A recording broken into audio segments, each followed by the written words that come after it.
¿Cómo está? Buenos días, buenas tardes, buenas noches, según nos vea. Aquí andamos en la Ciudad de México como todas las mañanas. Está brumosona esta mañana, aquí para que usted se dé una idea. Y venimos caminando por las calles cercanas aquí a Arquímedes, ahora por Polanco. Bueno, oiga, yo espero que la ande pasando bien. Es jueves ya, y ahí andamos. El asunto de Diego ya lo sabe, que está en un impasse, ¿no? Un poco en un ni para atrás ni para adelante. Voy a aparecer ahora yo. Ni para atrás ni para adelante, ¿no? El asunto de Diego está, le confieso que sumamente parado, ¿no? Por lo que se puede saber, esto es un asunto que no se alcanza a saber nunca a detalle. Diego Fernández de Ceballos no ha establecido contactos, sus secuestradores, con la familia, ni con nadie, ni con Antonio Lozano Gracia, que es muy amigo de él, y además pues hay que recordar que incluso tienen un despacho juntos, y de ahí pues ahí dejemos el asunto, ¿no? Seguiremos nosotros hablando del tema. ¿Usted piensa que se debe de hablar del tema o no? Yo pienso que se debe de hablar del tema.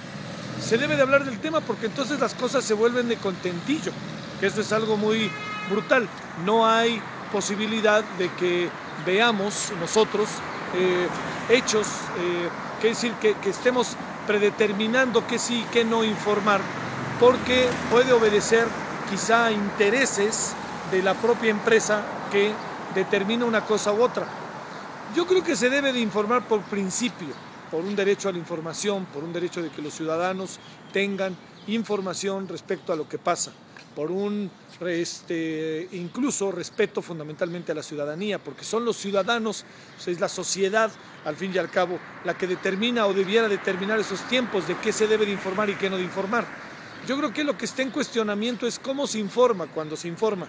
Yo creo que en el caso de Diego Fernández de Ceballos, el informar sobre el caso con alta dosis de morbo o con las muchas contradicciones que el sábado pasado se dieron, pues es una dimensión. Pero omitir la información porque esto puede perturbar algo, me parece que es también condicionar el propio asunto a criterios subjetivos, no a criterios de información de carácter periodístico o criterios de información de interés colectivo. Yo creo que hay que informar lo que vaya pasando, hay que informar de lo que se está diciendo, pero omitir y de plano dejar el caso de Diego Fernández de Ceballos en una especie de olvido, porque si lo hacemos resulta que podemos perturbar algún tipo de negociación o alguna cosa de esta naturaleza, pues sería absurdo, ¿no? Al presidente ayer, cuando lo entrevistaron en CNN Internacional, pues lo primero que le preguntaron es si tenía algún nexo con el narcotráfico, y entonces imagínese al presidente diciendo yo no voy a informar de nada. Pues no, al contrario, yo creo que Televisa está muy obligada a informar. ¿Por qué razón? Porque además Televisa, todos sabemos, representa, y esto es lo más importante, pues la cadena de televisión más importante en una de esas de Iberoamérica, en términos de su cobertura y de su peso, y más en un país como el nuestro.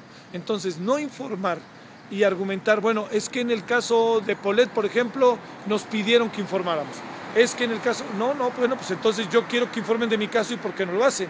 Le digo que todo se vuelve de una enorme subjetividad, por eso no hay nada como la claridad, como lo nítido, ¿no? A ver, ahí está, esto está pasando y yo lo informo y esto es lo que vemos y punto.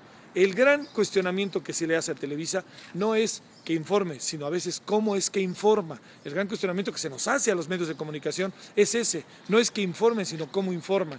Yo creo que en este sentido Televisa, con un enorme escrúpulo, pudo seguir informando y no lanzarse a esa aventura de no informar. Pudo haber dicho, nosotros a partir de ahora seremos muy escrupulosos en la información, pero ya no vamos a informar. Yo les diría, pero si esta es una de las grandes batallas de la sociedad mexicana y de muchos países del mundo a lo largo de la historia, el derecho a la información.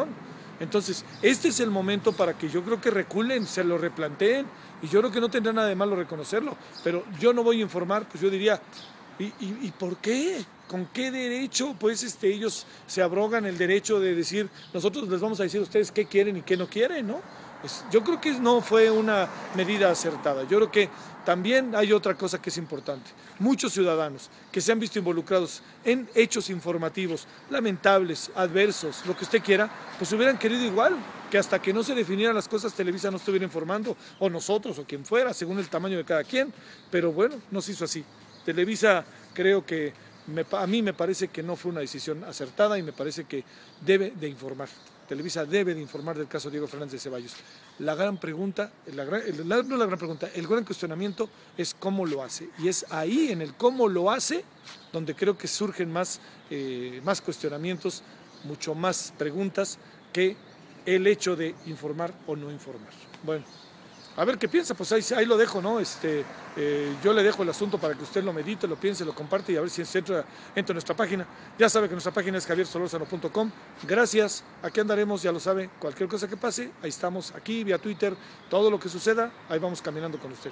Pásela bien, muchas gracias. Tenga usted buenos días, buenas tardes, buenas noches, según nos vea. Terminamos de grabar a las 7:30 para que veamos más o menos cómo está el cielo. Ahí se lo dejo, ahí un ratito el cielo de la Ciudad de México.